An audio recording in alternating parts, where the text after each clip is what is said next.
وكرة قادمة الآن لصالح فريق الاتحاد الحلبي مباشرة إلى الجهة اليمنى، ليس هناك من تغطية لتبقى بعد ذلك للأحلام الحمراء. فريق الاتحاد يبحث عن تجديد ميعاد، وأتى الميعاد على غير ما نتمنى، وأتى الميعاد على غير ما نتمنى، وفريق الاتحاد يسجل هدفا بعد معاناة طويلة.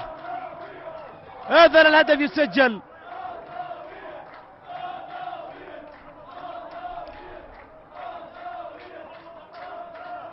الكرامة والاتحاد أحاديث، ومع ذلك كابتن الفريق مجد الدين حمصي، لا أدري إذا كان من حمص. أوه تسديدة خطيرة، يا إلهي يا إلهي، لقد فعلها الاتحاد، لقد فعلها الاتحاد وعبر كلاس.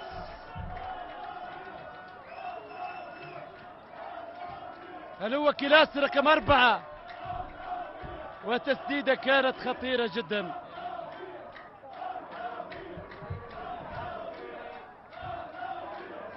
خطيرة جدا. انظر هذه الكرات البينية التي نتحدث عنها، يلعب بهدوء، يلعب بأريحية. الثالث العارضة هذه المرة